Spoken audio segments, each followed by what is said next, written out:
Very good morning to all of you. कैसे हैं आप सब? चलिए, आज बेहद खास दिन है। आई होप आप सभी ने आज वोट किया होगा। बात करें जो हमारे पूरे भारतवर्ष में जनरल इलेक्शन हो रहे हैं, तो उसी चरण में आज हमारे छत्तीसगढ़ के लिए लास्ट फेज का तीसरे चरण का मतदान है। मैं ऐसी उम्मीद करता हूं कि आप सभी ने वोट किया होगा, अपने अधिकार का प्रयोग किया होगा। तो चलिए, अभी तक आप लोगों ने यदि वोट नहीं किया है, ये रिकॉर्डिंग का समय है, अभी सुबह के करीबन 11 बज रहे हैं। सो मैं ऐसी उम्मीद करता हूं कि आप लोगों ने अभी तक वोट नहीं किया होगा तो वोट जाके जरूर करें। तो चलिए अपनी क्लास को स्टार्ट करते हैं। और इसके पहले मैं आप लोगों से just for the 10 to 20 second की बात कुछ करना चाहूँगा। वो ये कि देखिए, आज तो जो चुनाव हो रहे हैं, आज जो हम मतदान कर रहे हैं, ये जो हमारा मत होगा, जो हमारे द्वारा चुनी हुई सरकार होगी, इससे क्या होगा कि हमारे और संपूर्ण देश की दिशा और दशा बदलेगी निश्चित रूप से। ऐसा हम मानते हैं और ऐसी हमारी मंगल कामना है। लेकिन करीबन 6 महीने पहले नवंबर दिसंबर में जो चुनाव हुए थे हमारे छत्तीसगढ़ में, तो हमने एक सरकार को चुन करके लाया और सरकार को भी ये भली भांति पता है कि जो आश्चर्यजनक आपके जो रिजल्ट आए थे, उसके पीछे कहीं ना कहीं एक बहुत बड़ा जो युवा वर्ग है, और उस युवा वर्ग में भी क्या आपका बेरोजगार, शिक्षित बेरोजगार युवा वर्ग है, उसकी महत्वपूर्ण भूमिका है। वह लगातार पिछले 5 सालों से परेशान था, हैरान था, शोषित था कि वैकेंसियां आ नहीं रही थी। जो वैकेंसियां आ रही थी वो या तो किसी प्रकार के भ्रष्टाचार की भेंट चढ़ रही थी, और या तो फिर क्या है, उनमें लेट लतीफी हो रही थी, किसी न किसी प्रकार की उनमें अनियमितताएं हो रही थी। तो इसी का नतीजा था जो आपके दिसंबर में जो विधानसभा चुनाव हुए थे, उसमें जो सरकार का सत्ता का परिवर्तन हुआ वो देखने को मिला। तो हमने जो पिछले 6 महीने पहले जिस सरकार को चुना, जो हमारे उद्देश्य था, जो हमारी मांगे थी, वो सरकार शायद ठंडे बस्ते में डाल दी है। और शायद हम भी क्या है, इस उम्मीद में शांत बैठे हुए हैं कि चलो हमने इस सरकार को चुना है तो वो हमारे बारे में सोचेगी। लेकिन आज मतदान है, आज छत्तीसगढ़ में जो आपके लोकसभा चुनाव का जो अंतिम चरण है, वैसे तो अभी आगे चलना है पर छत्तीसगढ़ के लिए अंतिम चरण है। चुनाव का माहौल आपके छत्तीसगढ़ में समाप्त होता है। अब समय आ गया है आपका आवाज उठाने का। करीबन 6 महीने हो चुके हैं, ले देकर के आपके हाथ में गिनी चुनी 1-2 वैकेंसियां हैं। जो एग्जाम हुए हैं उनका अभी तक रिजल्ट नहीं आया है। बात करें आपके सहकारिता भर्ती परीक्षा की, अपेक्स बैंक का, तो उसका भी रिजल्ट अभी तक आप लोगों का जो रिजल्ट का प्रोसेस है वो आगे नहीं बढ़ा है। और इसके अलावा आपके हाथ में क्या है, आज की डेट पे जो 300 वैकेंसी की है जिसकी हम तैयारी कर रहे हैं छात्रावास की, ये भी आपका 1 से 1.5 साल पुराना नोटिफिकेशन है। तो हमारे पास में कुल मिला जुलाकर ले देके कोई भी वैकेंसी हमारे पास में आज की डेट पे नहीं है। समय आ गया है अपनी आवाज उठाने का। यदि आप सक्रिय एक्टिव नहीं होंगे तो बिलीव करिए, सरकार भी सोचेगी कि यार सब कुछ बढ़िया चल रहा है, जय श्री राम, चलने दो। तो समय आ गया है, अपनी आवाज उठाइए। किसी प्रकार के एग्जाम कैलेंडर कोई अता पता नहीं है, कोई नई वैकेंसी कोई अता पता नहीं है। 1-8-2 यूट्यूबर हैं, लगातार बस आपको सुबह शाम बोलते रहते हैं आने वाला है, आने वाला है, और पिछले कई सालों से वो लगातार लगे हुए हैं कि आने वाला है, आने वाला है। मुझे कोई आपत्ति नहीं है, वो भी मेहनत करते हैं, लगातार आपके लिए कंटेंट बनाते हैं। लेकिन ये है कि उससे हमको क्या मिलना है, उससे हमको बस केवल कुछ क्षण का क्या मिलना है, बस केवल क्या बोलते हैं, मोटिवेशन मिलना है, और उससे अधिक होने जाना कुछ नहीं है। तो समय आ गया है, अपनी आवाज उठाइए। अब आप सोचेंगे कि हम अपनी आवाज कहां उठाएं, किससे कहें, कुछ नहीं है, आपको बस सक्रिय होना है, आपस में चर्चाएं चालू करना है, अपने घर में बोलना है, कोचिंग में बोलना है, दोस्त यारों से बोलना है, सोशल मीडिया पे बोलना है। एक एक आदमी यदि जब अपनी आवाज उठाना चालू करेगा, बिलीव करिए धीरे धीरे माहौल बनता है। समय आ गया है, यदि हम सक्रिय एक्टिव नहीं हुए तो आपके सामने पिछले 6 महीने में कोई वैकेंसी नहीं है, और विश्वास करिए बस खाली ऐसे बोलते बोलते निकल जाएगा कि हाँ बहुत सारी वैकेंसी आने वाली है, बल्क में वैकेंसी आने वाली है। कोई वैकेंसी नहीं आने वाली। एक समय था 2017-18 का समय था, 16 का समय था, हर साल लगभग 2,500 से 3,000 केवल अकेले आपके डाटा एंट्री ऑपरेटर के एग्जाम आते थे, जो कि पिछले 5 सालों में 500 सीट नहीं निकली है। तो चलिए, बिना ये तो क्या हो गया आपका भाई, जो हमने जिस सरकार को चुना था, जिस लिए चुना था, जो हमारा उद्देश्य था, हमने वो किया। तो अब समय आ गया सरकार का हमारे लिए करने का, है ना। बेरोजगार इतनी बड़ी संख्या में है, हम मानते हैं कि इतनी बड़ी संख्या में वैकेंसीज नहीं आ सकती, पर जितने पद खाली हैं उतने तो आप निकाल ही सकते हैं। तो आपको भी आवाज उठाना होगा, हम भी आपके साथ में हैं। तो चलिए अपनी क्लास को आज स्टार्ट करते हैं। हमारी जो आज की क्लास है वो है आपके मैथ्स पर। लास्ट लेक्चर में हमने क्या देखा था, हमने देखा था रेखा एवं कोण, उसके बाद में हमने कवर किया था आपका त्रिभुज। त्रिभुज को हमने लगभग सारे कॉन्सेप्ट कवर किए थे, और उस पर आधारित जो आपके प्रीवियस ईयर में क्वेश्चन आए थे उनको हमने कवर किया था। मुझे ऐसी उम्मीद है कि आपको बढ़िया से समझ में आया होगा। फिर भी यदि आपको पिछली क्लासेस में कोई दिक्कत है, अभी भी आपकी क्लासेस 4-5 क्लासेस बची है मैथ्स की, करीबन करीबन बात करें 4 या 5 क्लास के बाद में आपका मैथ्स का सिलेबस भी अपने कंप्लीट की ओर, मतलब समाप्ति की ओर होगा।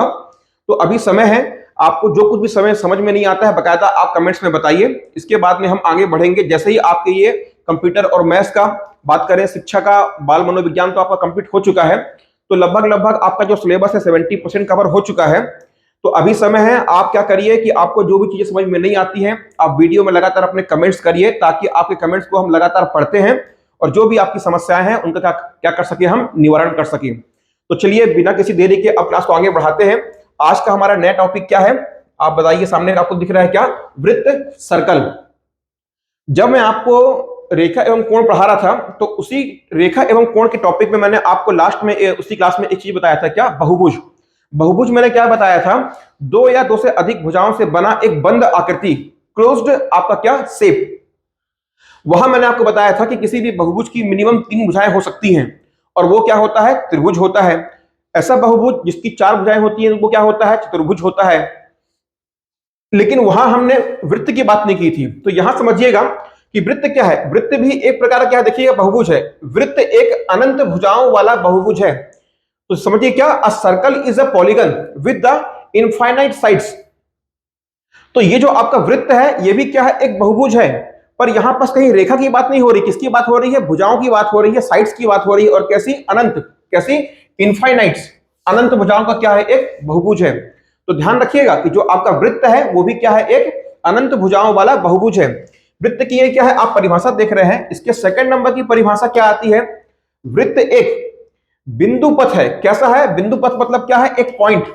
Path of point. क्या है? पाथ ऑफ पॉइंट है। मतलब वृत्त एक बिंदु पथ है जो हमेशा एक निश्चित बिंदु से समान दूरी पर रहता है। Circle is a locus of point which is equidistance to a certain fix point. समझिएगा, जो आप अभी परिभाषा पढ़ रहे हैं मैं आपको समझाता हूं कि ये जो आपकी सेकंड नंबर की परिभाषा लिखी हुई है इसका मतलब क्या होता है कि वृत्त एक बिंदु पथ है जो हमेशा एक निश्चित, ध्यान दीजिए, क्या? हमेशा एक निश्चित बिंदु से, हमेशा एक निश्चित बिंदु से, और यहां पर देखिए क्या, समान दूरी पर रहता है। एक निश्चित बिंदु से समान दूरी पर क्या आपका बिंदु का एक क्या है? पथ है, लोकस ऑफ अ पॉइंट, या आप बोल सकते हो पाथ ऑफ अ पॉइंट। तो चलिए अब आगे देखते हैं इसका मतलब क्या है। देखिए क्या बोल रहा है कि वृत्त क्या है? एक निश्चित बिंदु। तो ये क्या है? एक ऐसी बिंदु जो कभी भी चेंज नहीं होगी, वो फिक्स है। उससे क्या है? समान दूरी पर। तो मान लीजिए कि ये आपकी एक बिंदु है और इसके बीच की एक दूरी है, और ये दूरी कैसी है? ये भी क्या है? एक समान दूरी है। मतलब क्या कि ये किस बिंदु से ये दूरी जो हो गई, ये दूरी जो हो गई, यहां से ये दूरी जो हो गई, ये दूरी हो गई, ये इस प्रकार की दूरी, ये जो आपको दिखाई दे रहा है, सपोज हमने इसको नाम दिया R, ये R1 है, ये R2 है, ये R3 है, ये आप R4 देख लो, इसको आप R5 देख लो, और इसको आप R6 लिख लो। और ये दूरी कैसी है? ये जितनी भी दूरी है, R1 है, ये R2 है, ये R3 है, और ये जो आगे बढ़ रहा है, ये सभी के सभी क्या है? इक्वल है। मतलब ये क्या है? समान है। तो एक निश्चित बिंदु से, कैसा? एक निश्चित बिंदु से समान दूरी पर क्या है? बिंदुओं का एक क्या पथ है, लोकस ऑफ पॉइंट है। तो ये क्या है? देखिए बिंदुओं का क्या है? बिंदुओं का एक क्या है? पथ है। तो इस प्रकार से क्या होता है कि अनंत भुजाओं से बना हुआ क्या है? एक बहुभुज है, या एक निश्चित बिंदु। निश्चित बिंदु मतलब क्या? यहां पर देखिए ये क्या है? आपका एक ऐसी बिंदु है जो क्या है? फिक्स है, से समान दूरी पर। ये जो दूरी है ना, ये हमेशा ये क्या रहेगी? हमेशा समान रहेगी। चाहे आप R1 की बात कर लो, R2 की बात कर लो, इस बिंदु से, इस पॉइंट से, और ये जो आपको इस प्रकार से जो पथ दिखाई दे रहा है, ये क्या है? आपका अनंत बिंदुओं से बना हुआ क्या है? एक पथ है। ये क्या है? मार्ग है ना? ये क्या है? आपका एक लोकस है। तो ये जो डिस्टेंस होगी ये हमेशा समान होगी। अब आप लोग इतना हमको डीपली नहीं पढ़ना, ये तो मैंने आपको इसलिए बता दिया कि क्या है कि मेरी ऐसी कोशिश रहती है कि जब कभी भी मैं किसी विषय को उठाता हूं तो मेरी कोशिश रहती है कि मैं उसको बिल्कुल बिगिनिंग से उठाऊं, लेकिन आपको इतने भी डीप में लेकर के ना जाऊं कि आप कोई 7वीं 8वीं 9वीं क्लास में नहीं बैठे हैं कि हमको एग्जाम में पूछने वाला है कि बिंदु क्या होता है, रेखा क्या होता है, त्रिज्या क्या होती है, ये सब नहीं पूछने वाला है। फिर भी मेरी कोशिश रहती है कि कुछ मेरे ऐसे भाई बहन, कुछ मेरे ऐसे दोस्त क्लास अटेंड कर रहे होते हैं, शायद उनको ये भी क्लियर ना हो, तो ऐसा भी ना हो कि उन्हें कुछ समझ में ना आए। तो मेरी कोशिश रहती है कि मैं स्टार्ट तो बिगनिंग से करूं, पर आपको जल्दी से जल्दी बिगिनिंग से मैं आपको एडवांस लेवल की ओर लेकर के आऊं, क्योंकि हमारा जो कंपटीशन है वो एडवांस लेवल पर ही है। तो चलिए, तो इस प्रकार से जो आपको दिखाई दे रहा है, तो ये जो आपको एक बिंदु बिंदु करके इस प्रकार से जो आपको एक क्या दिखाई दे रहा है, एक लोकस या पथ दिखाई दे रहा है। यही जो बिंदु होता है, यही जो आपका पथ होता है, लास्ट में आपको कुछ इस प्रकार से क्या दिखाई देता है, एक सर्कल दिखाई देता है, जो कि यहाँ पास एक क्या बन गया है, आर्म बन गया है। इसको हटाते हैं, हमारे पास में सर्कल का बहुत बढ़िया व्यवस्था है। तो ये बनाते हैं हम क्या, एक सर्कल। तो ये क्या हो गया, आपका एक सर्कल हो गया। अब आपको यहाँ पास क्या ध्यान देना है कि हमारे पास अभी परिभाषा में क्या लिखा था कि इसकी क्या होगी, क्या होगी, एक इसका एक फिक्स बिंदु होगा। एक फिक्स बिंदु से क्या होगी, इसकी एक समान दूरी पर ये आपको दिखाई देगा। तो याद रखना, ये जो आपको बिंदु दिखाई देती है, इसे हम क्या कहते हैं, ये जो होता है, ये आपका होता है किसी भी वृत्त का क्या, केंद्र। इसको हम क्या कहते हैं, सेंटर ऑफ अ सर्कल। इसके बाद में ये जो तो आपको दूरी दिखाई दे रही है, इसको हम कहते हैं रेडियस। क्या कहते हैं, रेडियस। रेडियस का मतलब क्या होता है, त्रिज्या। और किसी भी वृत्त की जो त्रिज्या होती है वह कैसी होती है, हमेशा समान होती है। कहने का मतलब क्या है, यदि मान लीजिए ये आपकी एक त्रिज्या आपको दिखाई दे रही है और इसकी लंबाई क्या है, r1 सेंटीमीटर है, तो ऐसा नहीं है कि ये जो अब आपकी ये सेकंड नंबर की त्रिज्या r2 होगी, इसकी लंबाई अलग होगी। किसी भी वृत्त की त्रिज्या हमेशा कैसी होती है, समान होती है, कभी भी वो चेंज नहीं होती है। यदि ये r1 है, ये r2 है, तो r1 और r2 कैसे होंगे, बराबर होंगे। अब थर्ड नंबर का पॉइंट क्या आता है, हमने देख लिया कि जो आपका एक बिंदु है जो हमेशा क्या होता है, फिक्स होता है, इसको हम क्या कहते हैं, केंद्र कहते हैं। केंद्र से जो आपकी एक समान दूरी पर जो एक पथ बन रहा है, ये आपका क्या बन रहा है, समान दूरी पर एक पथ बन रहा है, ये क्या हो गया आपका, इसे हम कहते हैं वृत्त। ये जो आपको दिखाई दे रहा है, ये क्या हो गया आपका सर्कल। और ये जो समान दूरी, इसको हम क्या कहते हैं, त्रिज्या, अर्थात क्या, रेडियस।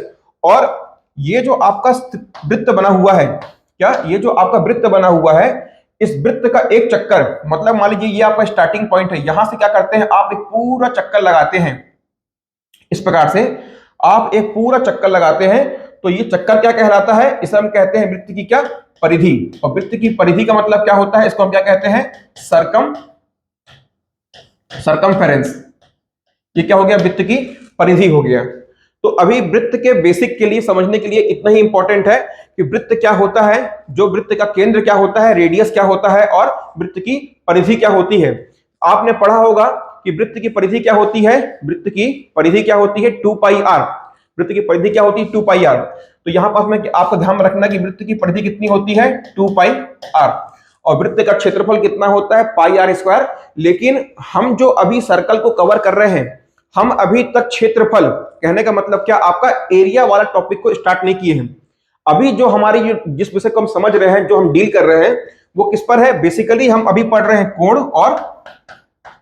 कोण और भुजाओं पर अभी हम सीमित हैं। अभी तक आप देख रहे होंगे कि हमने जितने भी त्रिभुज के, रेखा एवं कोण के जो क्वेश्चन को देखा, जो कॉन्सेप्ट को देखा, कहीं भी अभी हमने अभी वहां तक एरिया की बात नहीं करी है। समझ में आ रहे हैं। तो ये क्या हो गया आपका, जो अभी हम वृत्त पढ़ रहे हैं, तो अभी हमको यहाँ पास में इसके वृत्त के एरिया के संबंध में, क्षेत्रफल के संबंध में अभी हमको नहीं पढ़ना है। अभी हम जो पढ़ रहे हैं, जो आपके एग्जाम में क्वेश्चन बनता है, वो कहां से आता है, आपके वृत्त के कोण और भुजाओं से, या रेडियस से, या उसके व्यास से, या चाप से संबंधित क्वेश्चन आते हैं। अभी हम उसको डील कर रहे हैं, ठीक है। तो चलिए, ये क्या हो गया, आपका वृत्त हो गया। अभी आगे देखते हैं। देखिए, अब इसके अंदर में आपको दिख रहा होगा पहला क्या, कि त्रिज्या। देखिए, त्रिज्या क्या होता है कि वृत्त एवं उसके केंद्र के बीच की दूरी, ठीक है। जीवा क्या होती है, देखिए अभी क्या करते हैं, यहाँ एक बढ़िया सा बनाते हैं। देखिए कितना शानदार मैंने बनाया, लेकिन ये क्या है, आपका ऑटोमेटेड है। इस डायरेक्टली आपका एक क्या बन गया, सर्कल बन गया। सर्कल में क्या करिए, इस प्रकार से आप लीजिए एक सर्कल का क्या, केंद्र।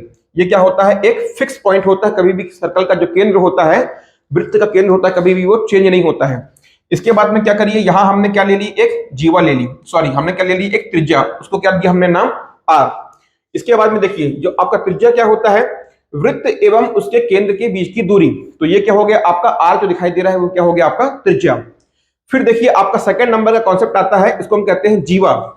जीवा को हम इंग्लिश में क्या कहते हैं, कॉर्ड। कॉर्ड क्या होता है, वृत्त पर दो बिंदुओं को जोड़ने वाली रेखा। अभी देखिएगा कि ये हमारा वृत्त है। मान लीजिए कि आपके वृत्त में एक बिंदु ये है और दूसरी बिंदु आपको यहां पास दिखाई दे रही है। अभी इसके पहले आपको मैंने क्या बताया कि आपका जो वृत्त क्या है, एक फिक्स पॉइंट से समान दूरी पर क्या है, एक फिक्स पॉइंट से समान दूरी पर बिंदुओं का क्या है, बिंदुओं का पथ है। तो यहां पास जो आपका वृत्त है, मान लीजिए एक बिंदु ये है और एक बिंदु ये है, इन दोनों बिंदुओं को मिलाने वाली जो रेखा है, इन वृत्त वृत्त पर दो बिंदुओं को मिलाने वाली रेखा क्या कहलाती है, आपकी जीवा या कॉट कहलाती है। फिर क्या आता है आपके पास में, तीसरे नंबर का कॉन्सेप्ट आता है व्यास। व्यास को क्या कहते हैं इंग्लिश में, डायामीटर।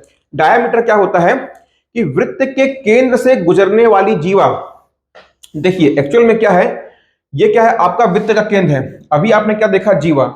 जीवा क्या होती है कि एक वृत्त के केंद्र पर दो बिंदुओं को मिलाने वाली रेखा। अच्छा, अब आप कह सकते हैं कि सर यहां आप बोल रहे हैं, यहां आपने जीवा बनाया, ये क्या है, मान लीजिए ये क्या है आपकी जीवा ए बी। तो बताइए वृत्त पर ये भी एक बिंदु है और ये भी एक बिंदु है, मतलब क्या आप पूछेंगे सर ये भी जीवा है? हाँ बिल्कुल, ये भी क्या है, जीवा है। इसको आप नाम दे दो पी क्यू। आप वृत्त पर किसी भी दो बिंदुओं को ले लो, किसी भी दो बिंदुओं को ले लो और उनको जोड़ने वाली रेखा हमेशा क्या होगी, जीवा होगी। तो अब आप यहां पास ये भी कह सकते हो इस प्रकार से, देखिए कि सर ये एक बिंदु है और ये एक बिंदु है और इसको आप मिला दो, इस प्रकार से मिला दिए, तो सर क्या एक जीवा है? तो हाँ, परिभाषा कभी नहीं बदलेगी, दो बिंदुओं को मिलाने वाली रेखा क्या होगी, जीवा होगी। पर यहां से देखिए ये क्या है, आपका केंद्र है, ये क्या है आपका केंद्र है। इस बार क्या हो रहा है, जो आपकी जीवा है ये वृत्त के केंद्र से होके जा रही है, क्या वृत्त के केंद्र से होके जा रही है। तो ये क्या है, एक यूनिक प्रॉपर्टी हो गई। अभी देखिए, अभी आपकी जीवा ये थी, ये इस प्रकार से, मान लीजिए ये आपका सर्कल है, ये आपका एक सर्कल है, ये भी जीवा हो सकता है, ये भी जीवा हो सकता है, ये भी जीवा हो सकता है, ये भी जीवा हो सकता है। लेकिन देखो यहां पास में यूनिक क्या हो रहा है कि इस बार एक जीवा है जो आपके क्या कर रही है, जो आपके वृत्त के केंद्र से होके गुजर रही है। तो मतलब ये क्या हो गया, एक नया केस आ गया जीवा का। तो हमने इस जीवा को क्या कर दिया, एक नया नाम दे दिया, हमने इसको बोल दिया कि भाई ये क्या है, ये आपका वृत्त का व्यास कहलाएगा। क्या कहलाएगा, वृत्त का व्यास, जिसको हम क्या कहते हैं, डायामीटर। और जो आपका वृत्त का जो क्या होता है, व्यास होता है, डायामीटर होता है वृत्त का, उसको हम क्या कहते हैं कि एक वृत्त की सबसे बड़ी जीवा, क्या, वृत्त की सबसे बड़ी जीवा।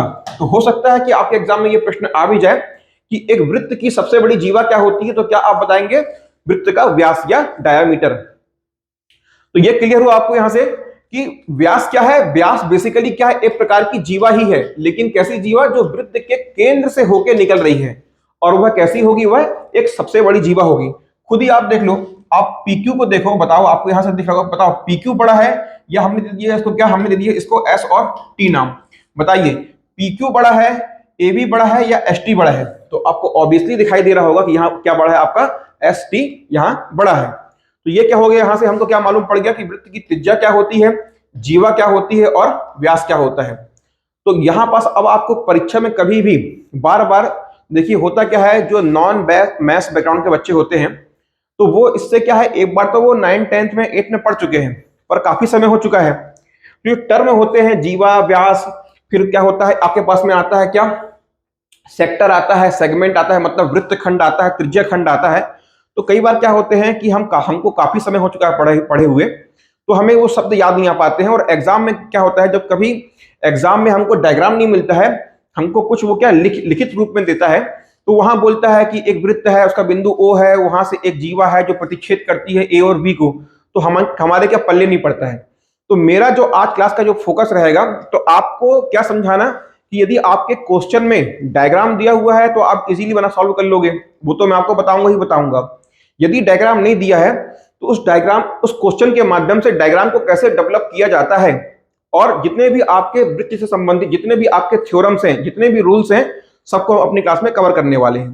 तो चलिए, ये क्या हो गया आपका, वृत्त की हमने त्रिज्या देख ली, वृत्त की हमने जीवा देख ली और वृत्त की हमने व्यास देख लिया। चलिए तो आगे बढ़ते हैं, अब देखते हैं और क्या है अपने पास आगे। देखिए अब आता है चाप। चाप का मतलब क्या होता है, हम इंग्लिश में कहते हैं इसे आर्क। आर्क क्या होता है ये समझिएगा। देखिए जैसे आपके पास में ये एक वृत्त है, अब क्या कह रहा है, वृत्त का एक खंड, क्या बोल रहा है कि वृत्त का एक खंड या एक वृत्त का एक टुकड़ा। देखिए ये क्या है आपका वृत्त, और हमने क्या कर लिया, इस वृत्त में एक सेंटर ले लिया, केंद्र ले लिया, क्या O। ये क्या है आपके वृत्त का केंद्र है, इसको हमने क्या नाम दे दिया, O। क्या बोल रहा है कि चाप का मतलब क्या होता है, आपने देखा होगा ना, क्या आलू चाप आप बोलते हो, क्या बोलते हो, आलू चाप बोलते हो ना। एक्चुअल में चाप का मतलब क्या होता है, एक टुकड़ा। और चाप निकला कहां से, समथिंग ये आपके आधे चांद से निकला है ना। तो देखिए ये जैसे मान लीजिए आपका एक वृत्त है, इस वृत्त को क्या करते हैं हम यहां से एक टुकड़ा छोटा सा काट के निकाल लेते हैं। तो ये जो आपको पोर्शन दिखाई दे रहा है, ये जो पोर्शन दिखाई दे रहा है हमने इसको बोल दिया ए बी। ये क्या नाम दे दिया हमने इसको ए बी। तो ये क्या हो गया, जो आपका ए बी है यहाँ, ये क्या है आपके इस पूरे वृत्त का क्या है एक टुकड़ा है। तो ये क्या हो गया, जो क्या हो गया आपका चाप।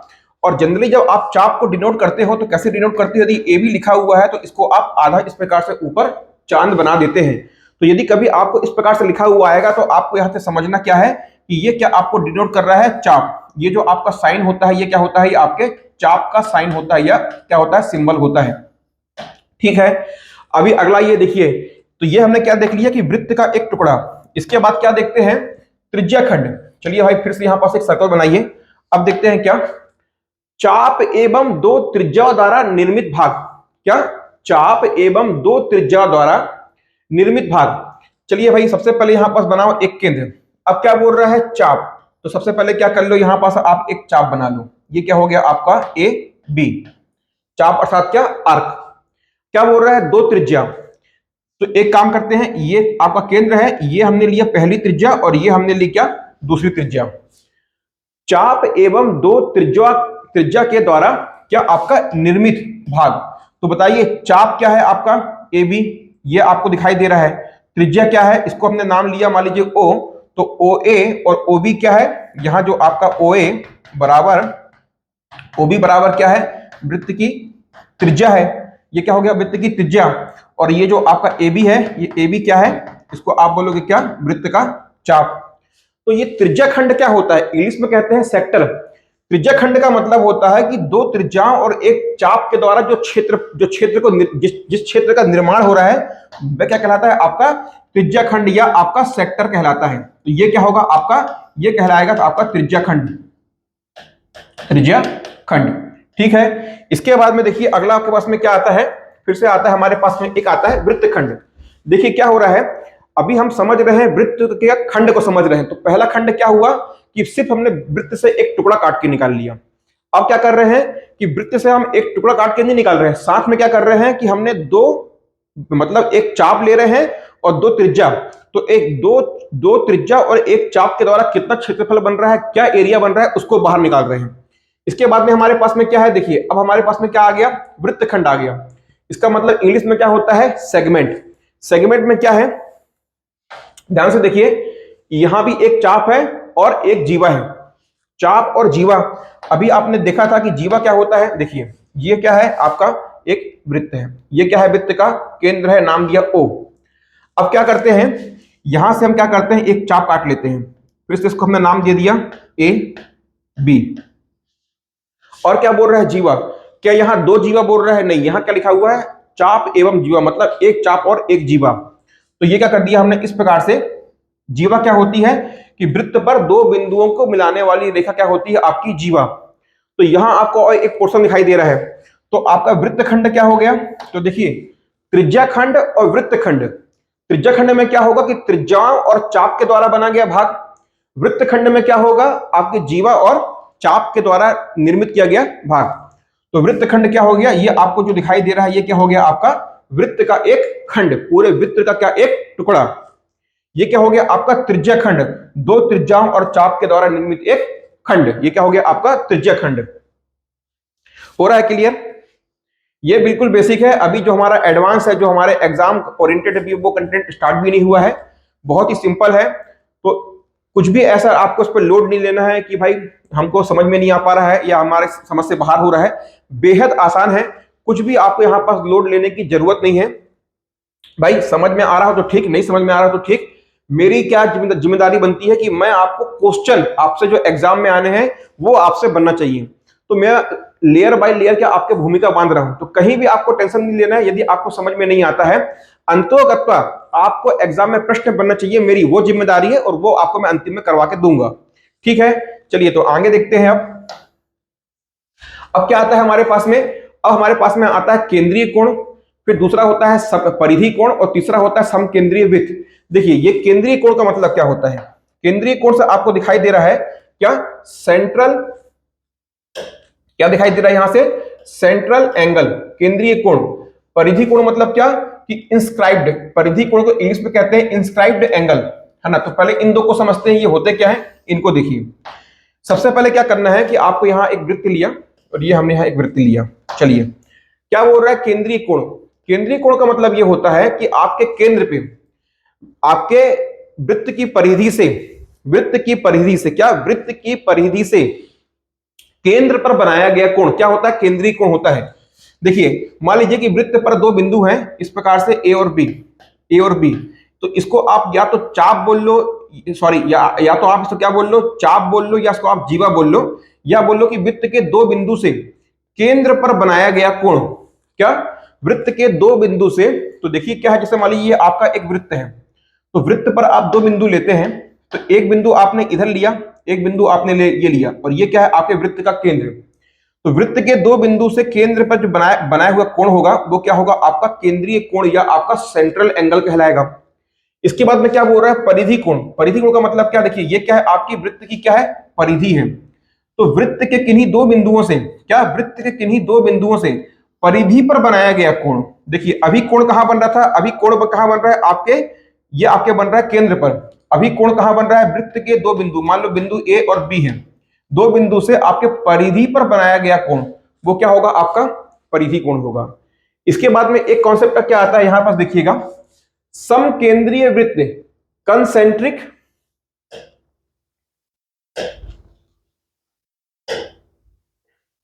क्या, समकेंद्रीय वृत्त मतलब क्या, कंसेंट्रिक सर्कल। इसका मतलब क्या होता है कि ऐसे सर्कल, ऐसे वृत्त जिनका केंद्र क्या हो, एक हो, ऐसे वृत्त जिनका केंद्र केवल केंद्र एक हो और उनकी त्रिज्याएं अलग अलग हों, क्या, ऐसे वृत्त मतलब क्या, देखिएगा क्या करते हैं हम, यहां पास में एक इस प्रकार से वृत्त बनाए, फिर हमने एक वृत्त यहां और बनाया, और फिर हमने यहां एक वृत्त और बनाया, और ये एक वृत्त हमने यहां और बनाया।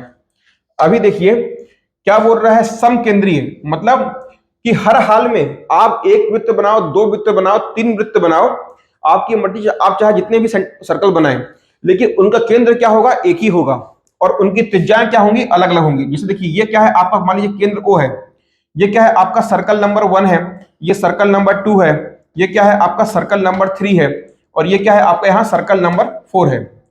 तो इन चारों सर्कल के लिए जो आपका सेंटर है वो कैसा होगा, हमेशा एक ही होगा, वो अलग अलग नहीं होगा। का मतलब क्या होता है, समकेंद्रीय वृत्त कहते हैं। तो यहाँ C1 C2 C3 4 क्या है, ये सभी क्या है, समकेंद्रीय वृत्त हैं। मतलब ऐसे वृत्त जिनका केंद्र कैसा हो, हमेशा एक समान हो, और उनकी त्रिज्याएं कैसी होंगी, त्रिज्याएं असमान होंगी। क्यों, देखिए केंद्र एक समान है तो इसकी त्रिज्या आपको R1 दिखाई दे रही है, यहां पास आपको त्रिज्या ये R2 हो गई, यहां बस तीसरे वाले के लिए R3 हो गई। तो ध्यान में रखना, ऐसे वृत्त जिनके केंद्र समान हो और त्रिज्याएं अलग अलग हों तो क्या कहलाते हैं, आपके समकेंद्रीय वृत्त कहलाते हैं। जानना महत्वपूर्ण नहीं है, जानना महत्वपूर्ण है, परीक्षा में यहां से इतने इंपॉर्टेंट क्वेश्चन नहीं बनते हैं, बस आपके लिए एक बार जानना महत्वपूर्ण था कि समकेंद्रीय वृत्त क्या होता है। एग्जाम में यहां से बहुत रेयर केस में क्वेश्चन आता है, तो एक बार समझ लीजिए, एक बार सुन लीजिए, एक बार कॉपी में नोट कर लीजिए, बहुत ज्यादा इस पे दिमाग लगाने की जरूरत नहीं है, ठीक है। जहां आपको ज्यादा फोकस करना होगा वहां मैं आपको खुद बताऊंगा। अब हमारे पास में क्या आता है, स्पर्श रेखा, प्रतिच्छेदी रेखा और अर्धवृत्त, ये आपके लिए बेहद इंपॉर्टेंट है। तो यहां आपको समझना है क्या, तो देखिए सबसे पहले स्पर्श रेखा क्या होती है। भाई स्पर्श रेखा से आपको शब्द से समझ में आ पा रहा होगा कि कोई ऐसी रेखा है जो आपके वृत्त को स्पर्श करके निकल रही है। प्रतिच्छेदी रेखा का मतलब क्या होता है कि कोई ऐसी रेखा है जो आपके वृत्त को प्रतिच्छेद मतलब क्या, इंटरसेक्ट करके निकल रही है। और यहां पास आपको दिखाई दे रहा है अर्धवृत्त, मतलब क्या, सेमी सर्कल। सेमी सर्कल का मतलब क्या होता है कि सेमी का मतलब, अर्ध का मतलब क्या होता है, आधा, मतलब आपका आधा वृत्त। तो चलिए भाई यहां भी बना लो। तो अब हमारे पास आधा वृत्त तो बनने की जुगाड़ नहीं है, तो अब हाथ से बनाना पड़ेगा। तो यहां क्या करते हैं, इस प्रकार से ये बनाए, और ये क्या हो गया आपका अर्धवृत्त हो गया। देखिए यहां से समझना क्या है, स्पर्श रेखा, स्पर्श रेखा की परिभाषा क्या होती है उसको आप, मैं कह रहा हूं उसको आप नोट कर सकते हैं, ठीक है। यहां पास ये हमने बनाया एक पॉइंट, ये बनाया एक पॉइंट, और ये जो आपको पॉइंट दिखाई दे रहा है ये क्या है, एक आपके वृत्त का केंद्र है। देखिए स्पर्श रेखा का मतलब होता है कि ऐसी रेखा जो वृत्त किसी एक बिंदु को स्पर्श करके निकले, क्या, ऐसी रेखा, इसको हम इंग्लिश में कहते हैं टेंजेंट ऑफ सर्कल। वह क्या होता है? ऐसी रेखा जो वृत्त के केवल और केवल एक बिंदु को स्पर्श करके निकले तो क्या कहलाएगी? वो उसकी वृत्त की स्पर्श रेखा कहलाएगी। तो कुछ इस प्रकार से आपको देखने को मिलेगा। क्या इस प्रकार से आपको देखने को मिलता है? तो यहां पास में ए बी क्या है? ए बी जो है वो क्या है? आपका टेंजेंट ऑफ ए सर्कल है, ठीक है। और ये क्या हो गया? आपके वृत्त का केंद्र। अब प्रतिच्छेदी रेखा मतलब क्या? सेकेंड ऑफ सर्कल मतलब क्या? वृत्त की प्रतिच्छेदी रेखा। प्रतिच्छेदी का मतलब क्या है? कि ऐसी रेखा जो वृत्त को दो बिंदुओं पर क्या करे? स्पर्श करे। किसी वृत्त को दो बिंदुओं पर स्पर्श करे। तो यहां पर देखिए, यदि एक रेखा को वृत्त की दो बिंदुओं को स्पर्श करना है तो इस प्रकार से क्या वो आपकी प्रतिच्छेदी रेखा कहलाएगी। तो यहां पास जो आपको दिखाई दे रहा है रेखा PQ, ये PQ क्या है? आपकी वृत्त की प्रतिच्छेदी रेखा है। मतलब क्या? वृत्त पर किसी दो बिंदुओं को छूकर या स्पर्श करके निकले। और यहां क्या दिखाई दे रहा है आपको? अर्धवृत्त। मतलब क्या? कि वृत्त की क्या एक व्यास, बात कर लीजिए कि आपको दिखाई दे रहा है व्यास। अच्छा, मान लीजिए व्यास को मतलब इंग्लिश में क्या होता है? डायामीटर। डायामीटर आपको दिखाई दे रहा होगा। देखिए ये क्या है? वृत्त की त्रिज्या। और ये भी क्या है? वृत्त की त्रिज्या। और वृत्त की त्रिज्या क्या होती है? हमेशा समान होती है। तो ये क्या है? देखिए यहां से ये आपको आर दिखाई दे रहा है, ये आपको आर दिखाई दे रहा है। तो इतना तो अभी आपको समझ लेना ही है क्या, कि जो डायामीटर होता है वो क्या है? ये आपका ये पूरा का पूरा क्या है? ये आपका पूरा का पूरा डायामीटर अर्थात क्या? व्यास है। तो डी बराबर क्या हो जाएगा? आपका 2r। जो आपका वृत्त का एक व्यास होता है वह आपकी त्रिज्या क्या होता है? दुगना होता है। यहां से आपको कॉन्सेप्ट क्लियर हुआ। यहां से आपको एक कॉन्सेप्ट और क्लियर करना है और बेहद इंपॉर्टेंट होता है। नोट करिएगा कि अर्धवृत्त पर क्या? अर्धवृत्त पर ये एक है और ये हमने क्या बनाया? एक अर्धवृत्त बनाया। और ये क्या हमने इसके लिए? केंद्र। तो नोट करिएगा, मैं कह रहा हूं इसको, अर्धवृत्त पर व्यास के द्वारा बनाया गया कोण, अर्धवृत्त पर व्यास के द्वारा बनाया गया कोण हमेशा क्या होता है? 90 डिग्री का होता है। नोट करिएगा, ये क्या है आपका? मान लीजिए आपका व्यास AB है। ये व्यास यदि AB है तो अर्धवृत्त पर व्यास के द्वारा बनाया गया कोण, मान लीजिए आपने यहां पास में एक ये किया, इस प्रकार से आपने एक कोण बनाया। तो अर्धवृत्त पर व्यास के द्वारा बनाया गया कोण क्या होता है? वह 90 डिग्री का होता है हमेशा, ऑलवेज। बेहद इंपॉर्टेंट प्रॉपर्टी है, इसको आप नोट करिएगा। क्या? अर्धवृत्त पर व्यास के द्वारा बनाया गया कोण कैसा होता है? 90 डिग्री होता है। अब मैंने यहां एक कोण बनाया है, इसका मतलब ये नहीं है कि सिर्फ इस प्रकार से बन सकता है। आप एक अर्धवृत्त और लीजिए, जैसी आपकी मर्जी, और आप व्यास के द्वारा कहीं भी कोण बनाइए जहां आपका मन पड़ रहा हो। अभी यहां बनाया था, अब ये बनाया, लेकिन जो भी एंगल बनेगा वो क्या होगा? आपका 90 डिग्री का होगा। हो रहा है क्लियर? चलिए ठीक है, आगे देखते हैं। अब आपके पास में आते हैं सर्कल के क्या जो इंपॉर्टेंट प्रॉपर्टीज होती हैं, या बात कर ले प्रमेय होते हैं, थ्योरम्स होते हैं, या हम उनको सिंपली भाषा में क्या कह ले? रूल्स होते हैं। तो उनको वन बाय वन हम पहले समझते जाएंगे और उनसे संबंधित जो भी आपके एग्जाम में प्रीवियस ईयर क्वेश्चन आ चुके हैं उनको समझेंगे। ठीक है, ऐसा भी नहीं कि हम बस कुछ ऑर्डिनरी क्वेश्चन को देखेंगे। जो भी हम यहाँ पास रूल्स पढ़ेंगे उनसे आपके प्रीवियस ईयर और आपके व्यापम या PSC में ही जो प्रश्न पूछे गए हैं उनको समझेंगे। ठीक है, चलिए। तो क्या है आपका रूल नंबर 1? क्या कहता है? देखिए, चाप द्वारा केंद्र पर बना कोण, ध्यान से पढ़िएगा। और ये जो आपके पहले नंबर की प्रॉपर्टी है, यह जो आपका पहले नंबर का रूल है, ये इतना इंपॉर्टेंट है कि ये आपके सर्कल से यदि एंगल कोण वाले प्रश्न आएंगे तो ये वाली प्रॉपर्टी लगभग लगभग हर प्रश्न में यूज होती है। ठीक है, तो बेहद इंपॉर्टेंट प्रॉपर्टी है और बहुत ही आसान है। तो देखिएगा, आपको यहां पर क्या नोट करना है? सबसे पहला क्या? चाप के द्वारा, कहां? केंद्र पर बना क्या? कोण। इतना क्लियर हुआ? चाप के द्वारा केंद्र पर बना कोण, उसी के द्वारा, मतलब क्या? उसी चाप के द्वारा परिधि पर, देखो अब कहां बन रहा है? पहली बार एक चाप था, उसने कहां कोण बनाया? केंद्र पर बनाया। अब वही चाप जो है कहां कोण बना रहा है? आपके परिधि पर बने कोण। क्या? परिधि पर बने कोण का दुगना होता है। क्या होता है? दुगना होता है। समझ में आ रहा है? अभी मैं आपको डायग्राम बना के दिखाऊंगा, मत टेंशन लीजिएगा। इंग्लिश में परिभाषा पढ़ लीजिए। कुछ दोस्त लोग कमेंट करते हैं कि सर इंग्लिश में भी क्वेश्चन बताइएगा, इंग्लिश में भी जो आप समझाते हैं उसको इंग्लिश में भी बताइएगा। तो ठीक है भाई, जहां जहां एज पॉसिबल हम होगा मैं आपको बताते जाऊंगा साथ में, कोई दिक्कत नहीं है। देखिए, the angle subtended by an arc, the angle subtended by an arc in the centre is twice the angle subtended bye arc at the circumference. समझ रहे हैं कि जो आपका जो एक कोण बन रहा है, कहां बन रहा है, कहां बन रहा है, आपके आर्क के द्वारा कहां बन रहा है, सेंटर पर। कैसा होगा, दुगना होगा। किसके, जो एंगल बन रहा होगा कहां बन रहा होगा, आपके सर्कमफेरेंस पे, अर्थात क्या, आपके वृत्त की परिधि पर। वो क्या होगा, आपके केंद्र में बनने वाले कोण का, कहने का मतलब यह है कि ऐसा कोण जो परिधि पर बन रहा है और ऐसा कोण जो आपके केंद्र पर बन रहा है, किसके द्वारा, एक चाप के द्वारा। तो केंद्र पर बना कोण दुगना होगा परिधि पर बने कोण के। अब समझते हैं इसको डायग्राम के माध्यम से। देखिए ये क्या है, आपका एक सर्कल।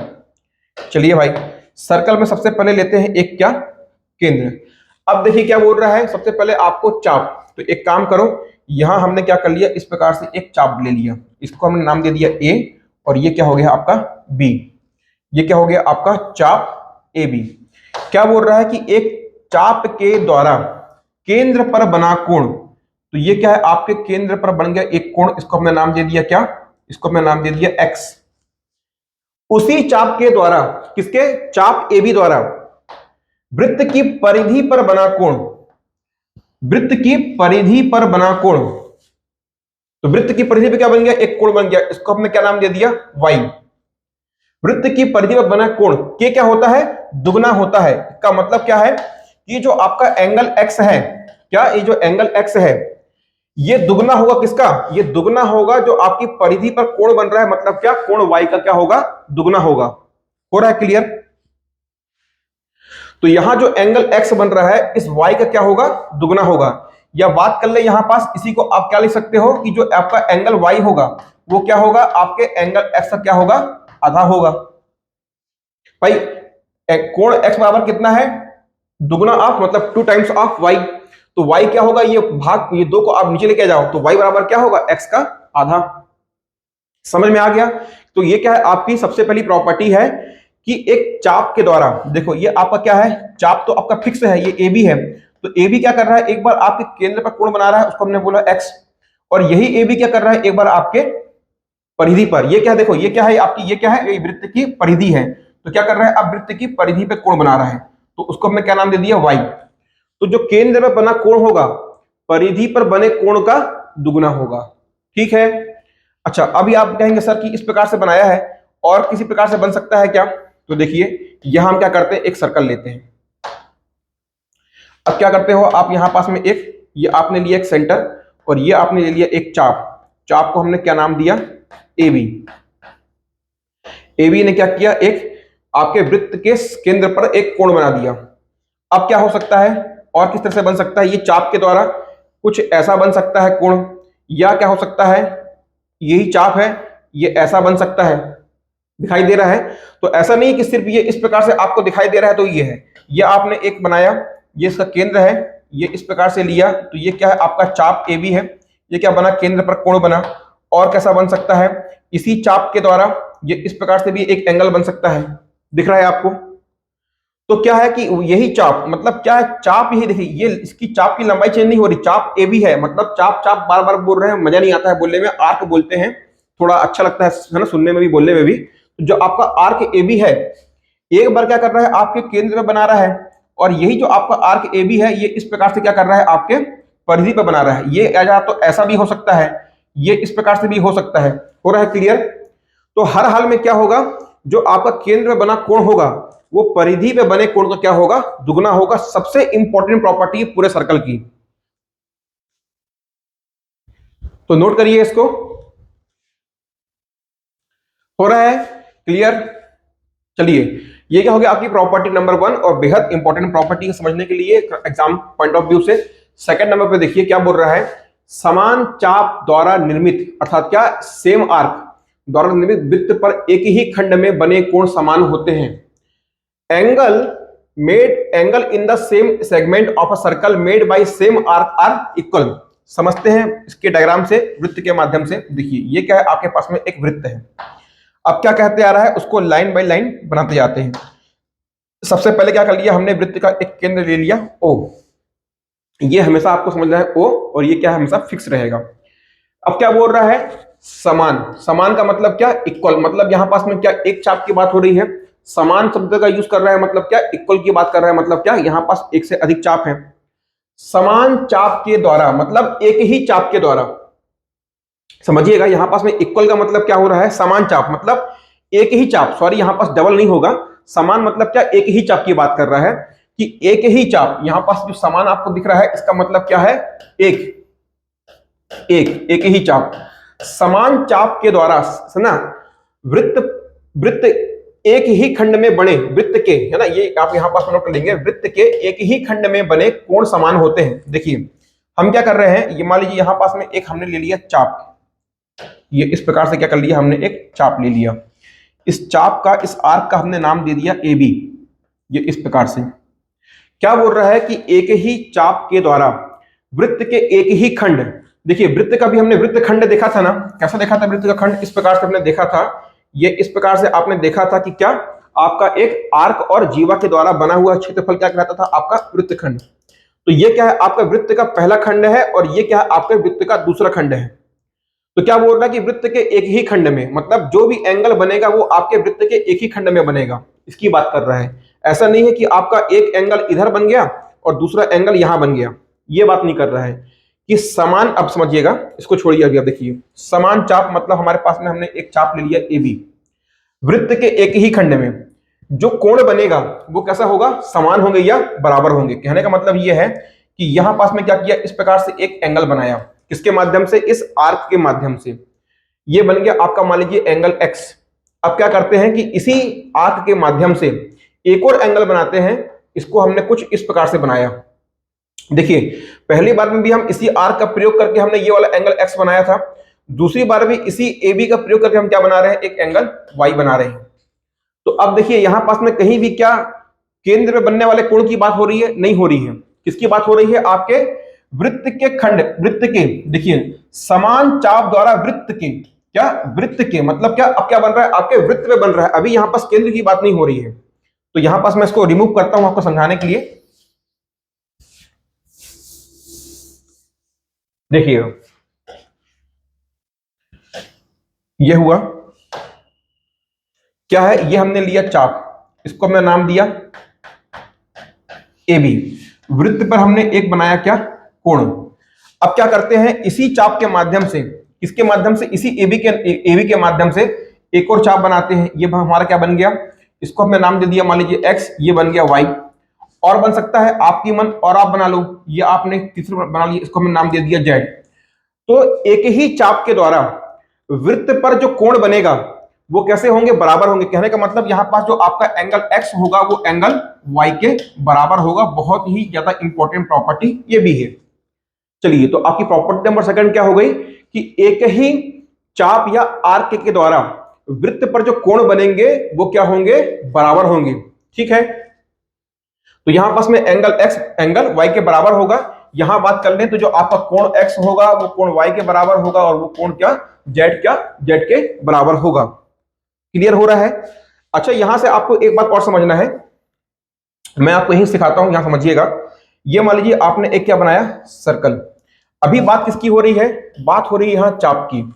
यहां आपको ध्यान में रखना है, ये क्या है, मान लीजिए आपने ले लिया एक ए बी चाप, ये क्या हो गया आपका ए बी चाप। अब एक काम करते हैं, यहां पास मान लीजिए कि एक बिंदु है, मान लीजिए ए, अभी के लिए फिलहाल के लिए आप चाप को भूल जाओ, मान लो एक बिंदु है ए और एक बिंदु है बी।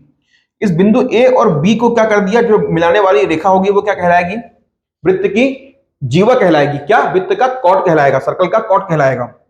तो देखिए इसी दो बिंदु से क्या बन रहा है, आपका चाप बन रहा है, और इन्हीं दो बिंदु से क्या बन रहा है, वृत्त की जीवा भी बन रही है। अब क्या करते हैं, इस जीवा से हमने यहां पास आपके वृत्त पर एक क्या दिया, कोण बनाया, और यहां हमने एक कोण बनाया। समझ में आ रहा है आपको। देखो अभी क्या कर रहे हैं, अभी हम एंगल बना रहे हैं, वो किससे बना रहे हैं, आपके चाप से बना रहे हैं, आर्क से बना रहे हैं, इससे बना रहे हैं। अभी हम क्या कर रहे हैं, ये वाले में देखिएगा, इसमें क्या कर रहे हैं, हम यहां पास एक सर्कल ले रहे हैं, ये दो बिंदु लिया ए और बी। अब हम क्या कर रहे हैं, चाप या आर्क नहीं लेते हैं, अब हम लेते हैं क्या, यहां से एक बनाते हैं जीवा। ये हमने क्या कर दी, एक जीवा बना दी। अब इस जीवा से हमने वृत्त पर एक कोण डाला, और इसी जीवा ए बी से यहां भी हमने एक और क्या कोण बना दिया। तो यहां पर मान लीजिए इस कोण का नाम हमने दिया x और इसका नाम हमने दिया y। तो याद रखना इस केस में भी मतलब क्या आपके बात कर ले या चाप या बात कर लो आप चाप या आप बात कर लो जीवा, मतलब क्या आप बात कर ले यहां आर्क या आप बात कर ले क्या कॉर्ड। इन दोनों के द्वारा यदि ये दोनों क्या है सेम है, ए भी यहां पर चेंज नहीं हो रहा है, दो एंगल बन रहे हैं, तीन एंगल बन रहे हैं, चार एंगल, जितने भी एंगल बन जाए वो जितने भी कोण आपके वृत्त पे बनेंगे, किस पे, वृत्त पे, ना कि केंद्र पे, वृत्त पे बनेंगे, तो सभी कोण क्या होंगे, एक दूसरे के बराबर होंगे। चलिए इसको नोट करिए, अगली प्रॉपर्टी देखते हैं। आइए अब क्या आ रहा है, रूल नंबर 3, एक ही जीवा द्वारा वृत्त के एक ही खंड में बने कोण बराबर होते हैं। वो जो अभी मैंने आपको बताया क्या भाई, ये आपके पास में एक सर्कल है, सर्कल में यहां आपने क्या दे दिया, एक केंद्र दे दिया। अब क्या बोल रहा है कि एक ही जीवा द्वारा, हमने इसको नाम क्या दे दिया, ए और बी। एक ही जो जीवा द्वारा वृत्त के एक ही खंड में बने कोण क्या होते हैं, बराबर होते हैं। यहां जो आपको एक एंगल दिखाई दे रहा है, इसको हमने नाम दिया एंगल एक्स। एक इसी जीवा के माध्यम से हम क्या करते हैं, एक दूसरा कोण बनाते हैं, इसको हमने क्या नाम दे दिया, वाई। तो यहां जो एंगल एक्स होगा वो किसके बराबर होगा, एंगल वाई के, कोण एक्स कोण वाई के बराबर होगा। मान लीजिए यहां पास एक सर्कल आप और लीजिए। अब क्या करते हैं, यहां क्या कर दिया आपने, इस प्रकार से एक जीवा बनाई ए बी, क्या जीवा आपने एक ए बी बना दी। तो चलिए इस जीवा ए बी से क्या करो, आप वृत्त पर एक कोण बनाओ, इस प्रकार से एक कोण आप और बनाओ, कैसा, इस प्रकार से। तो यहां जो आपको कोण दिखाई दे रहा है क्या एक्स, और ये जो आपका वाई बन रहा है, एक कोण आप और बना के देखिए। चलिए यहां से ये आपने एक कोण बनाया, इसको हमने क्या नाम दे दिया, जेड। तो यहां जो आपका एंगल एक्स होगा वो वाई और ये जेड, ये क्या होंगे, तीनों के तीनों बराबर होंगे। हो रहा है क्लियर। तो ये भी क्या है आपके, जैसा कि आपने क्या देखा कि पिछले वाले प्रॉपर्टी में क्या था कि एक ही आर्क या चाप के द्वारा जो आपके वृत्त पर जो कोण बन रहे थे वो सभी के सभी क्या है, बराबर थे। और सेम प्रॉपर्टी कहां लग रही है, आपके जीवा के लिए अप्लाई हो रही है। ठीक है, अब आगे देखिए चौथी नंबर की प्रॉपर्टी क्या कहता है, वृत्त के केंद्र से जीवा पर डाला गया लंब जीवा को दो बराबर भागों में विभाजित करता है। बहुत इंपॉर्टेंट, वेरी आईएमपी।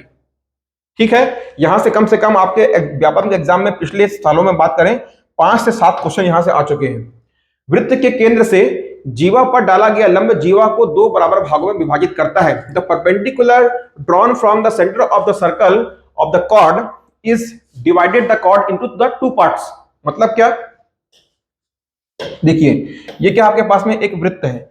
अब सबसे पहले हमारा क्या धर्म बनता है, हमारा धर्म ये बनता है कि वृत्त का हम बना दें क्या, एक केंद्र। अब क्या कह रहा है कि वृत्त के केंद्र से जीवा पर, जीवा बनाओ आप, एक जीवा बना ली इस प्रकार से, इसको मैं नाम दे दिया ए और बी। वृत्त का केंद्र हमने ले लिया ओ। वृत्त के केंद्र से जीवा पे एक लंब डालो, तो ये क्या कर दिया हमने, जीवा पर एक लंब डाल दिया। लंब का मतलब क्या, परपेंडिकुलर। तो ये जो लंब होगा इसको हमने नाम क्या दे दिया, सी। क्या, सी। तो ये जो लंब होगा जो आपके जीवा पे डाला गया है, ये इस AB को, इस AB, ये AB यहां पास में क्या है, जीवा है, ये इस AB को क्या करेगा, दो बराबर भागों में क्या कर देगा, बांट देगा। मतलब क्या, ये वाला भाग और ये वाला भाग क्या होगा, बराबर होगा। कहने का अर्थात क्या है, जो आपका AC है वो बराबर किसके होगा, आपके BC के। समझ में आ रहा है। चलिए अब यहां से एक चीज और देखिएगा, ये आपका AC और BC बराबर हो गया। अब आप देखिए यहां से क्या, ये जो आपका बिंदु O है, ये क्या है, आपका केंद्र है। यदि मैं इस केंद्र को इस पॉइंट से A से मिलाऊं, तो बताओ मेरे को ये क्या है, ये जो आपका OA है, यहां पास OA क्या होगा, बताइए। ये बिंदु O से मैंने इस पॉइंट को मिला दिया, तो ये OA क्या होगा। या यहां पास मैं क्या करता हूं, इसको इस प्रकार से यहां मिला रहा हूं, तो बताइए यहां पास में ये OB क्या होगा, ये OA OB क्या है। तो ध्यान दीजिए, वृत्त के केंद्र से वृत्त पर किसी भी बिंदु को मिलाने वाली रेखा क्या होती है, वृत्त की त्रिज्या होती है। तो यहां पास OA और OB क्या है, वृत्त की क्या है, त्रिज्या है। और बताइए किसी भी वृत्त की त्रिज्या क्या अलग अलग होती है कि हमेशा समान होती है, तो आप क्या बताएंगे, किसी भी वृत्त की जो त्रिज्याएं होती है वो क्या होती है, हमेशा समान होती है। तो यहां पास OA बराबर क्या होगा, OB होगा। हो रहा है क्लियर। चलिए ये प्रॉपर्टी को नोट करिए कि कभी भी आपके जीवा पर वृत्त के केंद्र से लंब डाला जाएगा तो वह लंब उस जीवा को दो बराबर भागों में क्या कर देगा, बांट देगा। तो यहां क्या हो गया, आपका AC बराबर क्या हो गया, आपका BC हो गया। और किसी भी रेखा पर जब लंब डाला जाता है तो वह लंब क्या होता है, उस रेखा के साथ में 90 डिग्री का क्या करता है, कोण बनाता है, एक समकोण बनाता है। चलिए नोट करिए, अगला देखें। रूल नंबर 5 क्या कहता है कि वृत्त के केंद्र से समान दूरी पर स्थित जीवाओं की लंबाई समान होती है। कहने का मतलब क्या है कि आपका ये एक वृत्त है। अब क्या करते हैं, हमारा सबसे पहला धर्म क्या बनता है कि भाई वृत्त पे बनाओ क्या आप केंद्र। अब क्या कह रहा है कि वृत्त के केंद्र से समान दूरी पर स्थित जीवाओं की लंबाई, वृत्त के केंद्र से समान दूरी क्या होगी, हमेशा क्या होगी, उसकी एक त्रिज्या होती है, ये क्या है, आर है। तो वृत्त की केंद्र से समान दूरी पर स्थित जीवाओं की लंबाई, तो एक काम करते हैं, इसको भी आप हटाओ, ये क्या आपका वृत्त और वृत्त पे क्या है, केंद्र। मान लीजिए ये आपकी क्या है, एक जीवा है, और ये क्या है, आपके यहां पास में एक जीवा है। क्या बोल रहा है कि वृत्त के केंद्र से समान दूरी पर स्थित, मान लीजिए यहां से एक डिस्टेंस लेते हैं, इसको हमने नाम दिया R1, ये R1 नाम दिया हमने इसको, और हमने इसको यहां पास नाम दिया R2। याद रखिएगा यहां पास ये जो मैंने इसको, या एक काम करिए, इसको आप R1 R2 नाम मत दीजिए, ये इस प्रकार से हमने इसको नाम दिया A1 और हमने इसको नाम दिया B1। तो यहां जो आपका A1 है ये किसके बराबर है, B1 के बराबर है। मतलब क्या, समान दूरी, वृत्त से समान दूरी पर स्थित क्या आपकी जीवा। जीवा क्या होती है, वृत्त पर दो बिंदुओं को मिलाने वाली रेखा। तो यहां आपको बताना ये चाह रहा है कि वृत्त से समान दूरी पर A और B कैसी क्या है, इक्वल है। एक A1 जो आपका O, इसको मैं नाम देता हूं O P, और ये क्या हो गया आपका Q। तो ये जो आपका OP है ये बराबर किसके है, OQ के। ये आपसे क्या बोल रहा है, वृत्त के केंद्र से समान दूरी, तो OP बराबर क्या हो गया, OQ हो गया। पर जो जीवाएं होंगी, तो जीवा का नाम आप नामकरण कर दो, इसको आप रख दो M, और इसको रख दो आप N, इसको रख दो आप L, और इसको रख दो आप S। तो जीवा MN और जीवा LS कैसे होंगे, बराबर होंगे। कहने का मतलब क्या है कि वृत्त के केंद्र से समान दूरी पर स्थित यदि दो जीवाएं हैं, अर्थात वृत्त के केंद्र पर दो जीवाएं हैं जिसकी केंद्र से दूरी कैसी है, समान है, तो वो जीवाएं भी क्या होंगी, एक दूसरे के बराबर होंगी। तो यहां पास जो mn की लंबाई होगी, किसकी, mn की लंबाई होगी, वो बराबर किसके होगी, l और s के होगी। समझ में आ रहा है। तो ये क्या है, आपने एक अगली प्रॉपर्टी देख ली। चलिए आगे देखते हैं। रूल नंबर 6 क्या कहता है कि एक वृत्त की समान जीवाएं वृत्त के केंद्र पर समान कोण बनाती हैं। क्या कह रहा है, एक वृत्त की समान जीवाएं वृत्त के केंद्र पर समान कोण बनाती हैं। देखिए अभी आपने क्या देखा था कि एक वृत्त के केंद्र से समान दूरी पर स्थित दो जीवाएं क्या होती हैं, एक दूसरे के बराबर होती हैं। अब इसमें क्या कह रहा है कि एक वृत्त की समान जीवाएं, मान लो कि आपके जीवा है, इसका हमने नाम दिया A और B। एक जीवा हमने इसका नाम दिया क्या, यहां C और D। यहां क्या कह रहा है आपसे कि AB बराबर क्या है CD, मतलब क्या ये दोनों समान है, क्या बराबर है, वृत्त के केंद्र पर समान कोण बनाती हैं। यदि मान लीजिए आपकी जो जीवा है AB, ये वृत्त के केंद्र पर इस प्रकार से कोण बनाती है, और जो आपका जीवा है CD, ये वृत्त पर केंद्र बनाती है इस प्रकार से। तो जो AB के द्वारा वृत्त पर कोण बनाया गया, इसको हमने नाम दिया X, और इस CD के द्वारा जो आपके वृत्त के केंद्र पर कोण बनाया गया, इसको हमने नाम दिया Y। तो यहां जो आपका एंगल X होगा वो किसके बराबर होगा, एंगल Y के बराबर होगा। ये आपसे प्रॉपर्टी कहना चाह रही है।